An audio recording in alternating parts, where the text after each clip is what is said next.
Kasus hukum lainnya, Saudara, kuasa hukum mantan terpidana kasus pembunuhan Vina, Saka Tatal, akan mengajukan PK dan ia memastikan telah memiliki bukti kuat baru yang belum pernah ditampilkan sebelumnya. Menurut kuasa hukum Saka Tatal, bukti ini menjadi dasar kuat untuk mengajukan upaya hukum peninjauan kembali atau PK.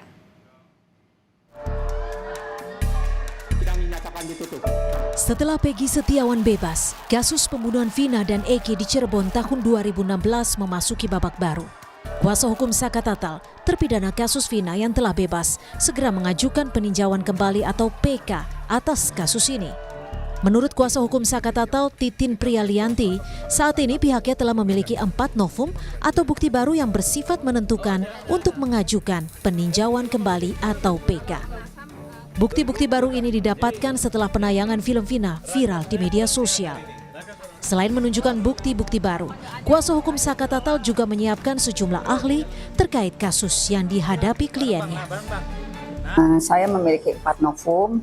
Novum itu memang saya dapatkan setelah film viral yang menggambarkan secara jelas, secara tegas apa sih yang terjadi kondisi yang sebenarnya pada peristiwa 27 Agustus 2016. Tak hanya bagi Saka Tatal, terpidana kasus pembunuhan Vina yang kini masih menjalani hukuman seumur hidup juga berencana mengajukan upaya hukum yang sama. Menurut kuasa hukum 7 terpidana, dikabulkannya pra-peradilan Peggy Setiawan oleh Hakim PN Bandung, ada harapan untuk membuka lagi kasus ini melalui upaya hukum peninjauan kembali. Kuasa hukum dari Peradi yang mewakili para terpidana kasus Vina menilai putusan pra-peradilan Peggy Setiawan dapat menjadi pintu masuk untuk menunjukkan 7 terpidana ini tidak bersalah dalam perkara yang terjadi 8 tahun silam. Dengan adanya putusan pra-peradilan hari ini terhadap Peggy Setiawan, anak-anak terpidana di dalam ini semakin dia semangat, semakin dia yakin bahwa mereka tidak pernah melakukan apa yang dituduhkan tidak. Terkait kasus pembunuhan Vina yang hingga kini belum tuntas, Wakapolri periode 2013-2014, Komjen Purnawirawan Ugroseno bilang, untuk menyelesaikan kasus ini hingga tuntas, penyidik harus meluruskan kembali siapa yang membuat laporan awal kepada polisi, yakni saat pembunuhan terjadi pada 26 Agustus 2016. Bukan laporan polisi yang dibuat Ibtu Rudiana pada 31 Agustus 2016. Kali ketika lagi laporan polisinya itu sebenarnya harus diluruskan. Siapa yang membuat laporan polisi tanggal 26 Agustus? Bukan laporan polisi Ibtu Rudiana yang dibuat tanggal 31 Agustus. Polisi sebelumnya telah memastikan proses penyidikan kasus pembunuhan Vina dan Eki telah sesuai prosedur. Meskipun belakangan sejumlah ahli menemukan adanya kejanggalan di kasus ini. Tim Liputan, Kompas TV.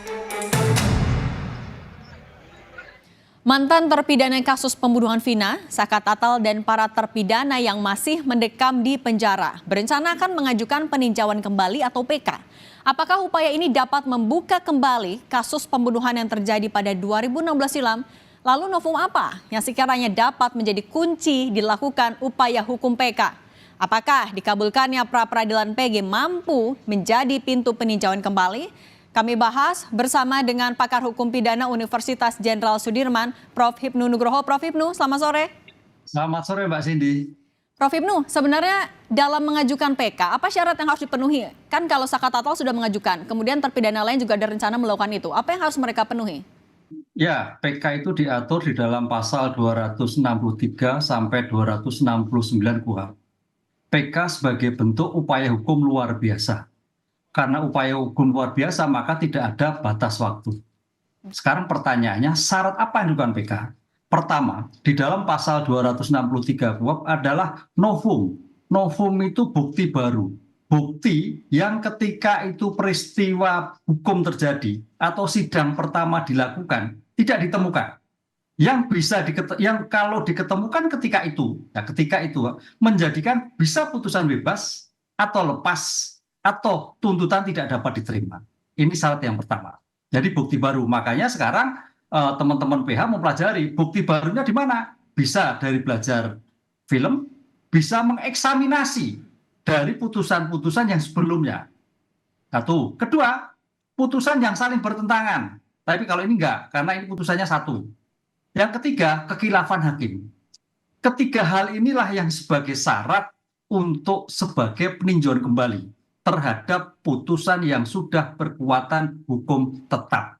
Gitu Mbak Cindy. Oke, Prof, tapi soal novum atau bukti baru ini, apa yang sekiranya bisa menjadi pertimbangan yang kuat nantinya buat para hakim nantinya? Kan kalau salah satunya yang bisa diduga bisa jadi pintu masuk adalah putusan peradilan Peggy kemarin. Anda melihatnya bagaimana?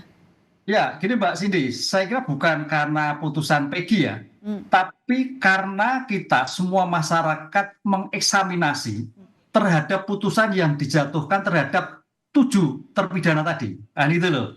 Jadi Peggy itu hanya sebagai pintu masuk kekacauan dalam penerapan hukum yang kemudian mempelajari putusan yang telah berkekuatan hukum ternyata kacau juga.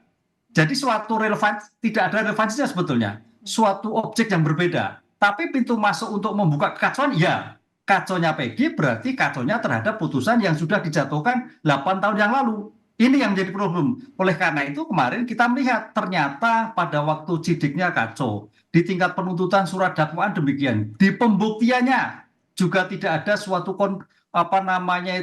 korelasi yang jelas. Tidak ada suatu saintifik yang jelas. Tidak ada suatu pemeriksaan yang lebih mendalam kaitannya IT yang jelas.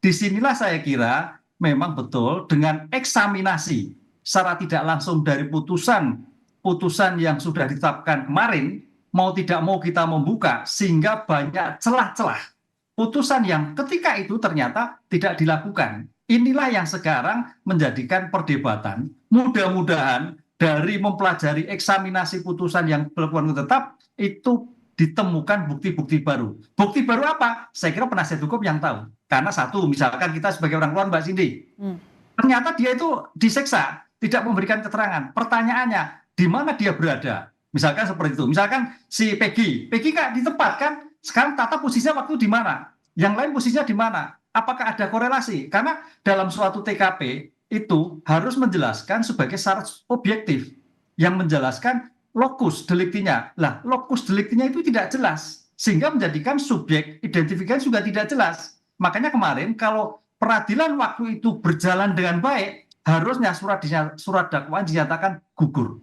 Oke, Prof, tapi dengan melihat ini sudah terbuka pintunya untuk majukan PK setelah Peggy bebas, apakah peluangnya besar nanti untuk para terpidana PK-nya juga bisa diterima?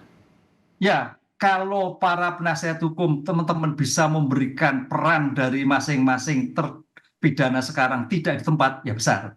Tapi kalau tidak, ya tidak. Disinilah saya kira menjadikan catatannya, apakah kecelakaan lintas ataukah pembunuhan? Kalau pembunuhan bentuknya seperti apa, perannya siapa, buktinya bagaimana? Kan bicara novum, bicara bukti yang baru. Apa yang bukti baru ditentukan Sakatata? Seperti apa? Lukanya seperti apa? Bendanya seperti apa? Itu yang dilihat, Mbak. Disinilah nanti saya kira, saya belum tahu ya, kan bisa tanggal 14 ya, tanggal 24 kalau nggak salah ya. Itu memang pemeriksaan ulang kembali. Bukti-bukti itu yang disampaikan dalam suatu persidangan yang nanti akan ternyata bukti yang sekarang ini pada waktu itu tidak dilakukan suatu pemeriksaan, gitu Pak. Oke, Prof Ibnu, Aep yang juga saat itu menjadi saksi kunci kan juga sorotan semua ke sana. Apabila kuasa hukum juga bisa mematahkan kesaksian dari Aep, apakah itu juga bisa memuluskan pengajuan PK untuk para terpidana? Bisa, semua yang diajukan dalam permohonan bisa, karena masalahnya PK itu adalah pemeriksaan ulang, gitu, pemeriksaan ulang yang ada di tingkat Mahkamah Agung, tapi dilakukan di mana putusan pertama kali dijatuhkan. Di mana mungkin di Pengadilan Negeri Cirebon kali ya. Di situ yang dilakukan. Makanya semua disaksi, bisa dilihat. Bukti apa, bagaimana perannya. Di sini nanti sama seperti pengadilan biasa pemeriksaan saksi. Sejauh mana nilai? Ada bukti. Ini yang saya kira nanti harus clear. Jangan seperti pengadilan pada waktu judek faksi, pengadilan pertama, tapi betul-betul menunjukkan bukti baru yang ketika itu tidak dilakukan pemeriksaan di tingkat pengadilan negeri pertama kali diajukan. Oke. Prof, apabila nanti para terpidana juga mengajukan PK, apakah buktinya atau novumnya bisa digabungkan semua atau justru semakin banyak novum akan semakin menguatkan upaya PK mereka juga? Dalam hal tindak pidana kan subjek hukum pertanggungjawaban pribadi. Saya kira pribadi-pribadi, Mbak. Tapi pertanyaannya sekarang, dengan pribadi ini, karena ini kan penyertaan. Penyertaan itu menjadikan peran. Siapa sebagai pelaku, siapa sebagai menyuruh, sebagai turut serta. Lah, peran yang dilakukan masing-masing subjek pelaku tindak pidana itu seperti apa? Ini memang suatu kerangka-kerangkaian. Jadi kalau sebagai penyertaan, saling mendukung, saling ada keterkaitan. Bisa-bisa nanti memang kalau satu tidak membuktikan, semuanya bisa bebas. Bukan tindak pidana berdiri sendiri. Oke, artinya nanti akan ada 8 sidang PK secara terpisah? Ya, sekarang tergantung apakah semua mengajukan yang sama ataukah tidak. Kalau yang kita dengar kan baru Sakatata berarti sendiri dong. Oke. Kan itu, Mbak. Karena sendiri, sehingga disinilah menariknya Mbak Cindy, belum pertanyaan ini, apakah dibarengkan ketika itu sebagai sama-sama sebagai terdakwa ataukah sendiri-sendiri? Lah, karena ini yang mengajukan sendiri sebagai bentuk melepaskan dari suatu perbuatan akibat tidak dilakukan, ya sendiri-sendiri. Karena bukti yang dilakukan adalah pelaku yang sendiri. Tapi kalau bukti yang ditemukan itu berkait dengan suatu peristiwa dari teman-teman yang kaitannya terpidana tadi, ya semuanya menjadikan bebas. Karena ini suatu penyertaan yang tidak dapat dipisahkan satu dengan yang lain.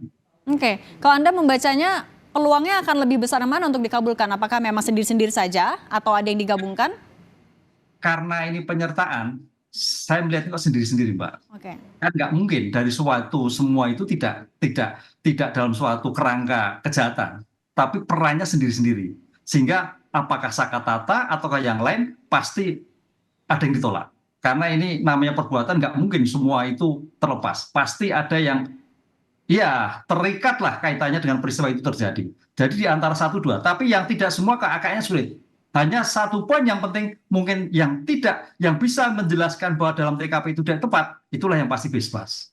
Oke, baik. Kita lihat nanti jalannya sidang PK ketika mereka sudah pada mengajukan. Terima kasih Prof. Hipnu Nugroho, pakar hukum pidana Universitas Jenderal Sudirman. Sehat selalu.